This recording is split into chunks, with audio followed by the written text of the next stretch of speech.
बिस्मिल्लाहिर्रहमानिर्रहीम। अस्सलाम वालेकुम। मैं शजीउल्लाह फिरासत। आप देख रहे हैं नेशनल और इंटरनेशनल न्यूज़ पर मुश्तमिल 4 टीवी का खुसूसी खबरनामा दुनिया भर से, यानी खबरें आपकी नज़र से। मिडल ईस्ट के बहरानों खास तौर पर सीरिया जंग का एक खतरनाक मोड़ आ गया है और पहली मर्तबा सीरिया में इसराइल और ईरान के दरमियान फौजी टकराव हुआ है। इस खबर के तमाम पहलुओं की बात करेंगे। सबसे पहले हेडलाइन। इसराइल और ईरान के दरमियान पहली बार खुला फौजी टकराव। सीरिया और गोलान पहाड़ियों के इलाके में एक दूसरे के ठिकानों पर हमले। क्या मुकम्मल जंग की तैयारी है?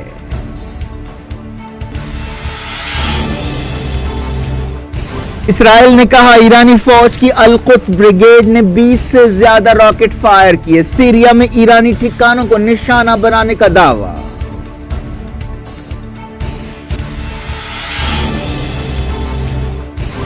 सीरिया ने कहा इसराइल के कई मिसाइलों को मार गिराया गया। सरकारी टेलीविजन पर वीडियोस जारी।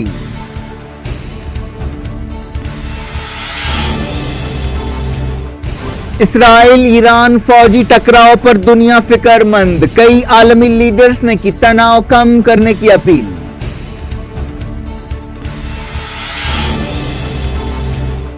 ईरान न्यूक्लियर प्रोग्राम शुरू करेगा तो सऊदी अरब भी न्यूक्लियर हथियार बनाएगा। आदिल अल जुबैर ने किया ऐलान।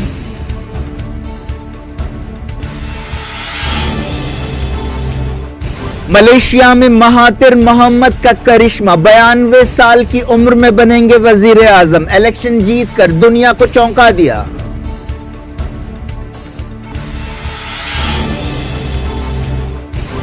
रिटायरमेंट के 15 साल बाद वापसी। महातिर मोहम्मद की बेमिसाल कहानी। नजीब रजाक को हटाने का वादा पूरा कर दिखाया।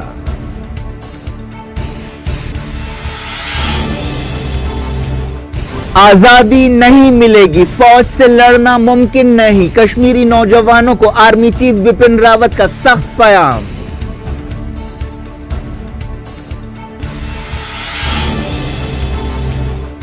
कर्नाटक की मुहिम खत्म। आखिरी दिन राहुल गांधी ने कहा मेरी मां कई हिंदुस्तानियों से ज्यादा हिंदुस्तानी है।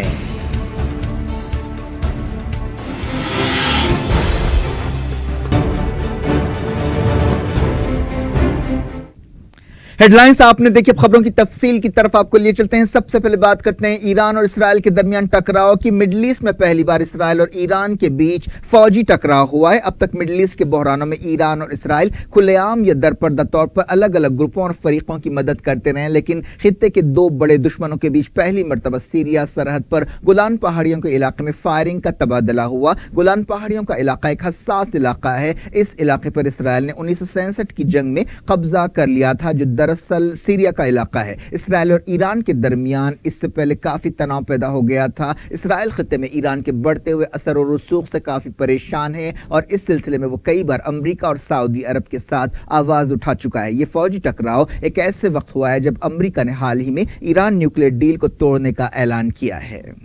इसराइल ने कहा कि ईरानी फौज ने गोलान पहाड़ियों के इलाके में इसराइल के ठिकानों पर 20 से ज्यादा रॉकेट फायर किए। यह भी दावा किया गया कि इसराइल के आयरन डोम एयर डिफेंस सिस्टम ने कई रॉकेटों को रोका। इलाके में जबरदस्त धमाकों की आवाजें सुनी गईं। इसराइल ने कहा कि उसने ईरान के रॉकेट हमलों के बाद सीरिया में ईरान के फौजी इंफ्रास्ट्रक्चर पर हमले किए। इसराइली फौज ने कहा कि यह हालिया अरसे में सीरिया में इसराइल की सबसे बड़ी कार्रवाई है।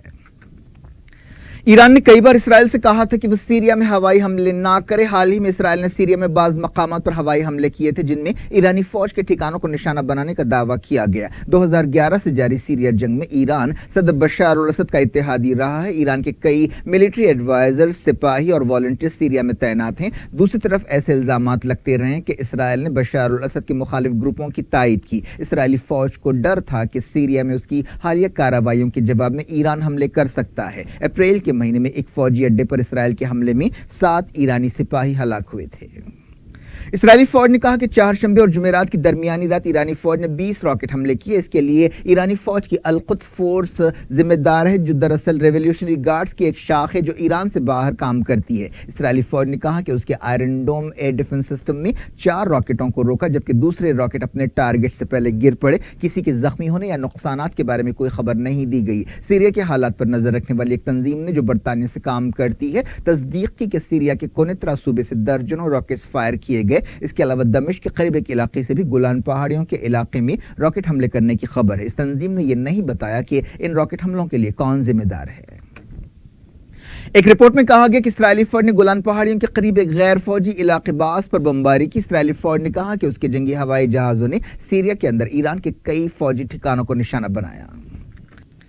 اسرائیلی فوج کے ترجمان نے کہا کہ اسرائیل کی فوج نے سیریا کے اندر لاجسٹکس، انٹیلیجنس، اسٹوریج اور گاڑیوں کو نشانہ بنایا اور ان مقامات پر بھی حملے کیے جہاں سے راکٹ چھوڑے گئے تھے. اسرائیلی فوج نے دعویٰ کیا کہ اس نے ایران کے فوجی ٹھکانوں کو تباہ کیا. ایک حملے میں سیریا کے ریڈار انسٹالیشن سسٹم کو تباہ کرنے کی بات کی گئی. سیریا کی سانا نیوز ایجنسی نے فوجی عہدیداروں کے حوالے سے اس نقصان کی تصدیق کی. فروری میں سیریا کی فوج نے اسرائیل کے ایک F-16 جنگی ہوائی جہاز کو مار گرایا تھا. پچھلے ایک سال میں اسرائیل نے سیریا میں 1 درجن سے زیادہ حملے کیے. اسرائیل اور سیریا تکنیکی اعتبار سے جنگ کی حالت میں، حالانکہ 2011 میں سیریا جنگ شروع ہونے تک سرحدوں پر مجموعی طور پر امن تھا. حالیہ برسوں میں اسرائیلی فوج کی یہ سب سے بڑی کارروائی ہے. اسرائیلی فوج کے ترجمان نے کہا کہ رشیا کو حملے سے پہلے خبر دے دی گئی تھی. ایران اور رشیا سیریا کے صدر بشار الاسد کے اتحادی ہیں اور دونوں نے بدترین بغاوت اور خونریزی کے باوجود بشار الاسد کو بچائے رکھا. اسرائیل نے کئی بار الزام لگایا کہ سیریا کی حکومت اپنی سرزمین پر ایران اور حزب اللہ کو پھلنے پھولنے کا موقع دے رہی ہے. اسرائیل نہیں چاہتا کہ اس کی سرحدوں کے قریب ایران اور حزب اللہ کا وجود رہے. ایرانی عہدیداروں نے ان حالات پر کوئی تبصرہ نہیں کیا ہے. سیریا کی سرکاری نیوز ایجنسی سانا نے بتایا کہ سیریا کی سرزمین سے 20 راکٹ اسرائیلی ٹھکانوں پر داغے گئے جو قنیطرہ صوبے میں اس سے پہلے اسرائیل کی طرف سے کیے گئے حملوں کا جواب تھے. اس کے بعد اسرائیلی میزائلز نے حملے کیے. سانا نیوز ایجنسی نے کہا کہ سیریا کا ایئر ڈیفنس اسرائیلی جارحیت کا مقابلہ کر رہا ہے اور ایک کے بعد ایک کئی میزائلوں کو مار گرایا گیا. اسرائیلی فوج نے تصدیق کی کہ اس کے بعد میزائلز کو مار گرایا گیا، لیکن نقصانات کی سطح بہت کم بتائی گئی. اسرائیل کے وزیر دفاع ایویگور لیبرمان نے کہا کہ اسرائیلی فوج نے سیریا کے اندر ایرانی ٹھکانوں کو نشانہ بنایا. رشیا کی وزارت دفاع نے ایک بیان میں کہا کہ اسرائیل کے 28 جنگی ہوائی جہازوں نے سیریا میں کوئی 70 ایئر ٹو سرفیس راکٹ داغے اور سیریا کے ایئر ڈیفنس سسٹم نے ان میں سے آدھے سے زیادہ کو مار گرایا. سیریا کی فوج نے کہا کہ اس کے ایئر ڈیفنس نے زیادہ تر اسرائیلی راکٹوں کو مار گرایا. فوج کے ترجمان نے سرکاری ٹیلی ویژن پر یہ بات بتائی. انہوں نے کہا کہ فوج چوکس ہے اور تیار ہے اور کسی بھی جارحیت سے سیریا کی حفاظت کر سکتی ہے. انہوں نے کہا کہ دہشت گردی کی مدد کی تمام کوششیں ناکام ثابت ہوں گی. اس دوران رشیا کی وزارت دفاع نے کہا کہ اسرائیل نے ہوائی حملوں کے لیے 28 جیٹس کا استعمال کیا. منگل کو اسرائیلی میزائلز نے دمشق کے قریب کسوہ علاقے میں سیریا کے فوجی اڈے کو نشانہ بنایا تھا. اس کے علاوہ منگل کو اسرائیل نے سرحدی علاقے کے قریب عہدیداروں کو ہدایت دی تھی کہ وہ بومب شیلٹرز میں چھپ جائیں. اسرائیل کے وزیر دفاع ایویگور لیبرمان نے تل ابیب کے قریب ایک سیکیورٹی کانفرنس سے خطاب کرتے ہوئے کہا کہ وہ امید کرتے ہیں کہ ہم نے یہ چیپٹر ختم کر دیا ہے اور ہر ایک کو پیغام مل گیا ہے. اسرائیلی فوج کے ترجمان نے کہا کہ ہمیں نہیں معلوم کہ ان حملوں میں ایران کا کتنا نقصان ہوا. ان حملوں سے گولان پہاڑیوں کے قریب رہنے والے اسرائیلی شہریوں میں دہشت پھیل گئی. ایکسپرٹس کے مطابق اسرائیل اور ایران گولان پہاڑیوں کے قریب اس جھڑپ کے بعد مکمل جنگ کے دہانے پر پہنچ گئے ہیں. دنیا کے کئی لیڈرز نے تناؤ کم کرنے کی اپیل کی ہے. فرانس کے صدر ایمانوئل میکرون نے ایک بیان میں کہا کہ وہ حالات سے واقف ہیں اور چاہتے ہیں کہ صورتحال میں بہتری آئے. یہ بھی پتہ چلا کہ ایمانوئل میکرون نے جرمن چانسلر اینجلا مرکل سے ٹیلی فون پر بات چیت کی اور مڈل ایسٹ کی صورتحال کا جائزہ لیا. اینجلا مرکل نے کہا کہ تناؤ میں اضافہ خطے کے لیے امن اور جنگ کا معاملہ ہے. رشیا نے ایران اور اسرائیل کے درمیان بڑھتے ہوئے فوجی تناؤ کے بیچ فکر مندی کا اظہار کیا. رشیا کے نائب وزیر خارجہ میخائل بوگدنوف کے حوالے سے تاس نیوز ایجنسی نے کہا کہ یہ تشویش کی بات ہے. تناؤ کم کرنے کے لیے کام کیا جانا چاہیے. اسرائیل کو یقین ہے کہ ایران اور حزب اللہ سیریا کو اسرائیل کے خلاف ایک نئے محاذ میں بدل رہے ہیں. اسرائیل کا کہنا ہے کہ وقفے سے سیریا میں اس کے حملوں کا مقصد ایسی کوششوں کو روکنا ہے. ایران نے حالیہ حملوں کے بعد کہا تھا کہ وہ اسرائیل سے بدلہ لے گا. سیریا کے ایک فوجی اڈے پر حالیہ حملے میں ایران کے 7 سپاہی ہلاک ہوئے تھے. اسرائیل ایران کو اپنے لیے سب سے بڑا خطرہ سمجھتا ہے. سیریا کے حالات پر نظر رکھنے والی ایک تنظیم نے کہا کہ منگل کو سیریا کی سرزمین پر ہونے والے حملے میں 15 لوگ ہلاک ہوئے تھے، جن میں 8 ایرانی شامل ہیں.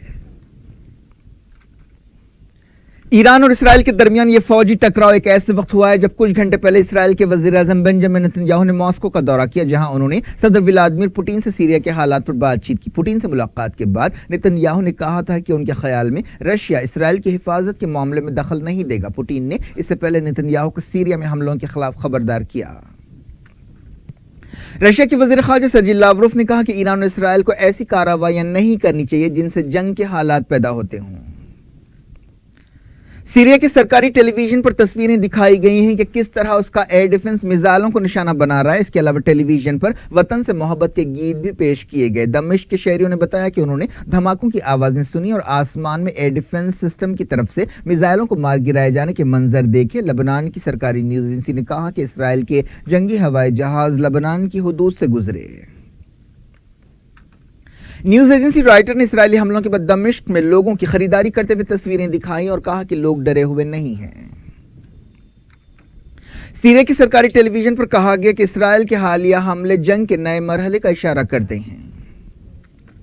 اسرائیل کے اخبار یروشلم پوسٹ میں دعویٰ کیا گیا کہ اسرائیل کے حملوں میں 23 لوگ ہلاک ہوئے، لیکن عہدیداروں نے اس بارے میں کچھ نہیں کہا۔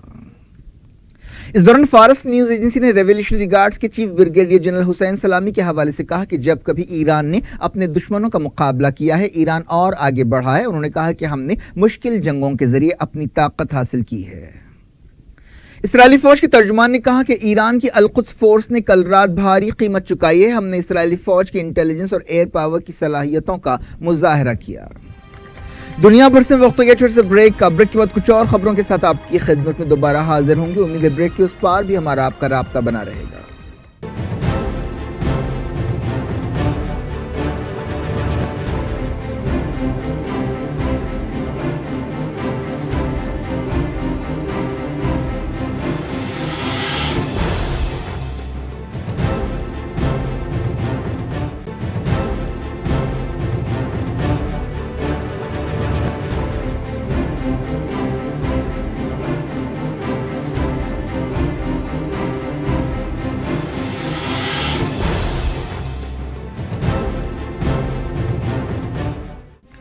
آپ دیکھ رہے ہیں دنیا بھر سے اور میں ہوں شجیع اللہ فراست۔ آگے بڑھنے سے پہلے ہیڈ لائنز ایک بار پھر۔ اسرائیل اور ایران کے درمیان پہلی بار کھلا فوجی ٹکراؤ۔ سیریا اور گولان پہاڑیوں کے علاقے میں ایک دوسرے کے ٹھکانوں پر حملے۔ کیا مکمل جنگ کی تیاری ہے؟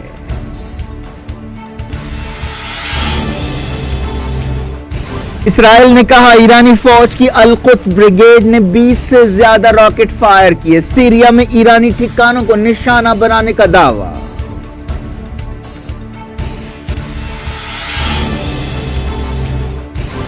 سیریا نے کہا اسرائیل کے کئی میزائلوں کو مار گرایا گیا۔ سرکاری ٹیلی ویژن پر ویڈیوز جاری۔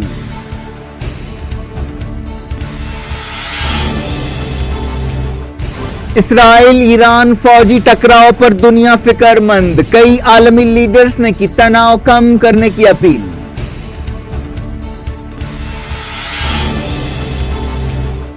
ایران نیوکلیئر پروگرام شروع کرے گا تو سعودی عرب بھی نیوکلیئر ہتھیار بنائے گا، عادل الجبیر نے کیا اعلان۔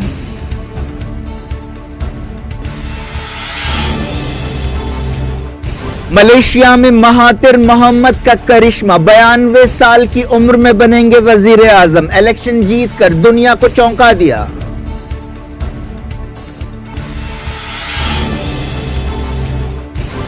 ریٹائرمنٹ کے 15 سال بعد واپسی، مہاتیر محمد کی بے مثال کہانی۔ نجیب رزاق کو ہٹانے کا وعدہ پورا کر دکھایا۔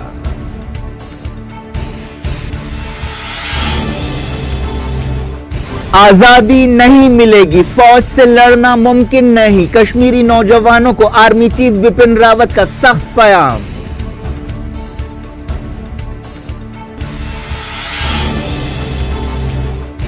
کرناٹک کی مہم ختم، آخری دن راہل گاندھی نے کہا میری ماں کئی ہندوستانیوں سے زیادہ ہندوستانی ہے۔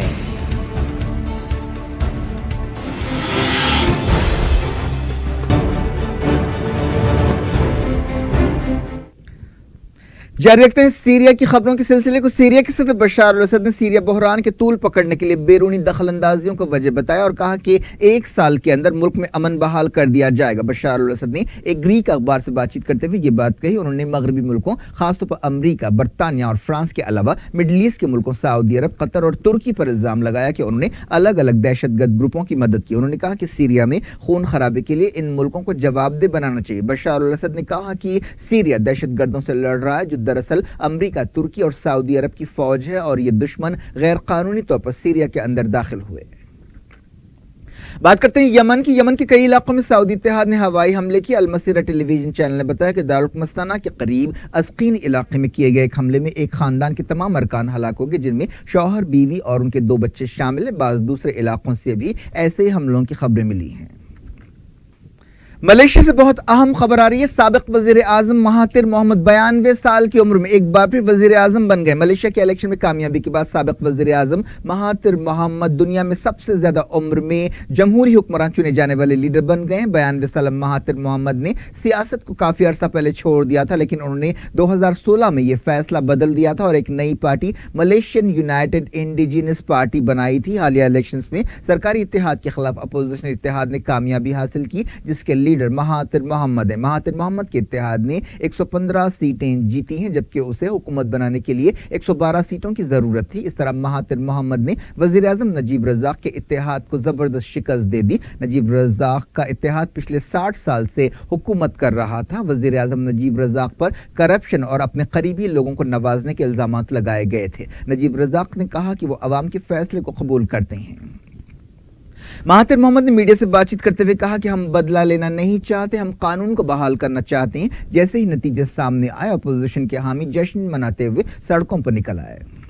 महातिर मोहम्मद इससे पहले मलेशिया के एक मकबूल लीडर रह चुके हैं। उन्होंने अपनी पॉलिसियों के जरिए मलेशिया को तरक्की के रास्ते पर लाया था और पूरी दुनिया को अपनी लीडरशिप से मुतासिर किया था। महातिर मोहम्मद 1981 से 2003 तक 22 साल मलेशिया के वजीर आजम रहे। उन्होंने कमजोर मईशत को एशिया की एक बड़ी मईशत में तब्दील किया था। उन्हें मलेशिया में जदीदकारी या मॉडर्नाइजेशन का मेमार कहा जाता है। उन्होंने 1998 के एशिया बहरान का सामना करते हुए मलेशिया को इकोनॉमिक टाइगर बनाया था। वजीर आजम की हैसियत से उनकी इमेज मुस्लिम दुनिया के तर्जुमान जैसी रही। उन्होंने 2016 में United Malaya National Organisation party से ताल्लुक तोड़ लिया था और अपोजिशन इत्तेहाद में शामिल हो गए थे। उन्होंने नजीब रजाक को ओहदे से हटाने का तहिया कर लिया था।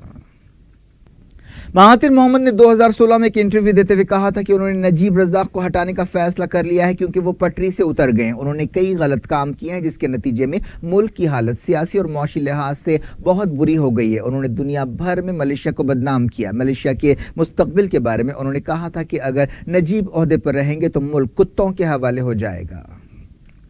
इस दौरान महातिर मोहम्मद को हुकूमत बनाने की दावत दे दी गई। शाही महल की तरफ से जारी एक बयान में यह बात कही गई।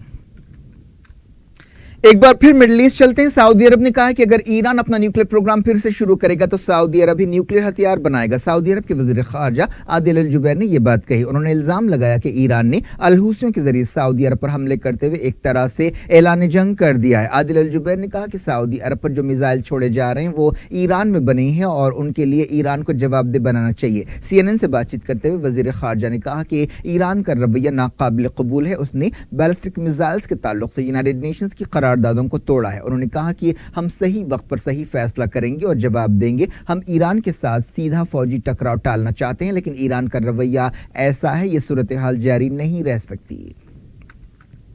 यूरोपीय कमीशन के सदर ने ईरान न्यूक्लियर डील तोड़ने पर अमेरिका पर तनकीद की। उन्होंने कहा कि अमेरिका के सदर डोनाल्ड ट्रंप एक आलमी प्लेयर की हैसियत से अपना असर खो चुके हैं और अब आलमी मंजर पर यूरोपीय यूनियन को अमेरिका की जगह लेनी चाहिए। वो बेल्जियम की इलाकाई पार्लियामेंट से खिताब कर रहे थे। फ्रांस के सदर इमैनुअल मैक्रोन ने कहा कि न्यूक्लियर डील छोड़ने का फैसला एक गलती है। उन्होंने जर्मनी के एक टीवी चैनल से बातचीत करते हुए कहा कि यूरोप को चाहिए कि वो न्यूक्लियर डील में किए गए अपने वादों पर अमल करे। उन्होंने कहा कि सबसे अहम मसला यह है कि मिडिल ईस्ट में अमन और इस्तेहकाम बरकरार रखा जाए। डोनाल्ड ट्रंप ने ईरान से कहा है कि वो बातचीत शुरू करे। उन्होंने अगले हफ्ते ईरान पर नई पाबंदियां लगाने का ऐलान किया। ईरान ने कहा है कि अमेरिकी धमकियों के बावजूद वो अपने डिफेंस प्रोग्राम को जारी रखेगा। ईरान के वजीर दिफा आमिर हतामी ने कहा कि पाबंदियां लगाने के लिए अमेरिका की धमकियां खोखली हैं और ईरान की पॉलिसियों में कोई तब्दीली नहीं आएगी। एक दिन पहले ईरान के सुप्रीम लीडर सैयद अली खामनाई ने कहा था कि ईरान के साथ अमेरिका का असल मसला ईरान का न्यूक्लियर प्रोग्राम नहीं है बल्कि ईरान का इस्लामी इनकलाब है। सीरिया की असल अपोजिशन पार्टी ने ईरान न्यूक्लियर डील से बाहर निकलने के ट्रंप के फैसले की तायीद की। अमेरिका के साबिक वजीर दिफा लियोन पेनेटा ने कहा कि अमेरिका के ऐलान से अमेरिका और मिडिल ईस्ट एक बहुत खतरनाक हालत से दोचार हो गए हैं। तुर्की में पुलिस ने 65 लोगों को गिरफ्तार कर लिया जिन पर गोलन नेटवर्क से ताल्लुक का शक है। तुर्की 2016 के बाद से इस तरह की कार्रवाइयां कर रहा है। तुर्की के ओहदेदारों ने इस दौरान तकरीबन 200 लोगों के खिलाफ गिरफ्तारी वारंट जारी किया। हिंदुस्तान के army chief general Bipin Rawat ने कहा है कि कश्मीर के नौजवानों को जज्बाती नहीं होना चाहिए और यह बात समझना चाहिए कि आज़ादी मुमकिन नहीं है क्योंकि सिक्योरिटी फोर्सेस इन लोगों से लड़ेंगी जो अलग होना चाहते हैं। जनरल रावत ने इंडियन एक्सप्रेस अखबार से बातचीत करते हुए कहा कि उन्हें इस बात पर फिक्र है कि नौजवान बंदूक उठा रहे हैं और जो लोग उन्हें इस रास्ते पर डाल रहे हैं वो उन्हें गुमराह कर रहे हैं। जनरल रावत ने कहा कि फौज के साथ झड़पों में मारे जाने वाले मिलिटेंट्स की तादाद उन्हें परेशान नहीं करती क्योंकि वो जानते हैं कि ये चक्कर चलता रहता है। और उन्होंने नौजवानों से कहा कि अगर आप फौज से लड़ना चाहते हैं तो यह ख्याल दिल से निकाल दें क्योंकि आप फौज से नहीं लड़ सकते। जनरल रावत ने कहा कि सिक्योरिटी फोर्सेस को किसी को मारकर खुशी नहीं होती, हमसे जो भी लड़ेगा हम उससे लड़ेंगे और पूरी ताकत से लड़ेंगे। कश्मीरियों को यह बात समझनी चाहिए कि सिक्योरिटी फोर्सेस बहुत जालिम नहीं है। आप सीरिया और पाकिस्तान की तरफ देखें, वो किस तरह ऐसे ऑपरेशंस में टैंक्स और हवाई ताकत का इस्तेमाल करते हैं। हमारे सिपाही छेड़खानियों के बावजूद सिविलियन हलाकतों को टालने के लिए अपनी तरफ से पूरी कोशिश करते हैं। उन्होंने कहा कि वो ये बात समझते हैं कि नौजवान गुस्से में है लेकिन सिक्योरिटी फोर्सेस पर हमले करना, पथराव करना कोई तरीका नहीं है। वो ये बात नहीं समझ पाते कि नौजवानों की बड़ी तादाद बाहर निकलकर सिक्योरिटी ऑपरेशंस में खलल क्यों डालती है, कौन उन्हें उकसा रहा है। एक दिन पहले कश्मीर के हालात पर गौर के लिए एक ऑल पार्टी मीटिंग श्रीनगर में हुई थी। इस मीटिंग में तमाम जमातों ने फैसला किया था कि वो वजीर आजम नरेंद्र मोदी से नुमाइंदगी करेंगे और ख्वाहिश करेंगे कि रमजान के महीने से रियासत में सीज फायर पर अमल किया जाए। बात करते हैं कर्नाटक की। कर्नाटक में 12 मई के इलेक्शंस के लिए मुहिम खत्म हो गई है। इस इलेक्शन में कांग्रेस और बीजेपी के दरमियान सख्त मुकाबला है। कर्नाटक में मुहिम के आखिरी दिन सदर कांग्रेस राहुल गांधी ने कहा कि उनकी मक्कई हिंदुस्तानियों से ज्यादा हिंदुस्तानी है। उन्होंने वजीर आजम के एक तंजिया रिमार्क का जवाब देते हुए ये बात कही। सदर कांग्रेस ने कहा कि किस तरह इटली में पैदा होने के बावजूद उनकी मां ने मुल्क के लिए कुर्बानियां दी। राहुल गांधी ने कर्नाटक का दौरा खत्म करने से पहले बेंगलुरु में एक प्रेस कॉन्फ्रेंस से खिताब करते हुए कहा कि मेरी मां इटली की है लेकिन उन्होंने अपनी जिंदगी का बड़ा हिस्सा हिंदुस्तान में गुजारा है। उन्होंने मुल्क के लिए तकलीफें उठाई हैं। जब मोदी ऐसे रिमार्क्स करते हैं तो इससे उनके मेयार का पता चलता है। मोदी ने हाल ही में सोनिया गांधी के इटली में पैदा होने का मसला उठाया था और राहुल गांधी को चैलेंज किया था कि वो कर्नाटक हुकूमत के कारनामों के बारे में 15 मिनट हिंदी, इंग्लिश या उनकी मादरी जबान में बोलकर दिखाएं। आखिरी दिन बीजेपी सदर अमित शाह ने सरगर्मी से मुहिम में हिस्सा लिया। ये मुहिम बहुत तल्ख रही जिसके दौरान दोनों तरफ से सख्त बयान दिए गए। इन इलेक्शंस में जनता दल सेक्युलर भी हिस्सा ले रही है जो हंग असेंबली वजूद में आने की सूरत में अहम रोल अदा कर सकती है। इलेक्शंस की मुहिम के आखिरी दिन नरेंद्र मोदी ने सवाल किया कि कांग्रेस ने अंबेडकर के लिए क्या किया। राहुल गांधी ने सवाल किया कि दलितों पर हमलों के वक्त वजीर आजम खामोश क्यों हो जाते हैं। कर्नाटक असेंबली इलेक्शंस की मुहिम खत्म होने तक तमाम सियासी पार्टियों ने पूरी ताकत से आखिरी लम्हे तक वोटर्स को अपनी तरफ करने की कोशिश की। क्या कुछ हो रहा है आपकी दुनिया में, आखिर में हेडलाइंस दुनिया भर से एक बार फिर देखते हैं। इसराइल और ईरान के दरमियान पहली बार खुला फौजी टकराव। सीरिया और गोलान पहाड़ियों के इलाके में एक दूसरे के ठिकानों पर हमले। क्या मुकम्मल जंग की तैयारी है?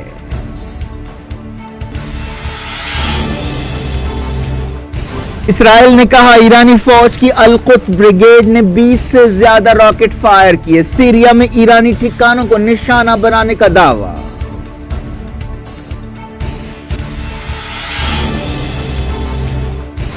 सीरिया ने कहा इसराइल के कई मिसाइलों को मार गिराया गया। सरकारी टेलीविजन पर वीडियोस जारी।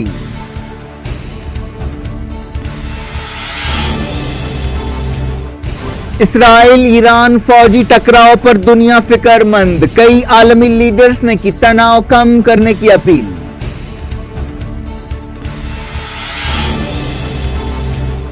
ईरान न्यूक्लियर प्रोग्राम शुरू करेगा तो सऊदी अरब भी न्यूक्लियर हथियार बनाएगा। आदिल अल जुबैर ने किया ऐलान।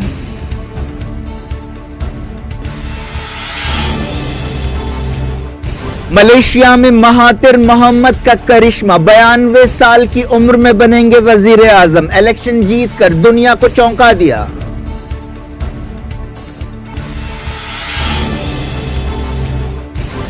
रिटायरमेंट के 15 साल बाद वापसी, महातिर मोहम्मद की बेमिसाल कहानी, नजीब रजाक को हटाने का वादा पूरा कर दिखाया।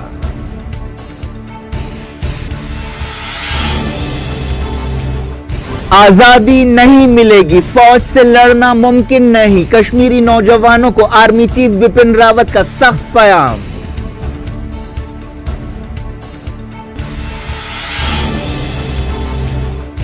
कर्नाटक की मुहिम खत्म, आखिरी दिन राहुल गांधी ने कहा, मेरी मां कई हिंदुस्तानियों से ज्यादा हिंदुस्तानी है।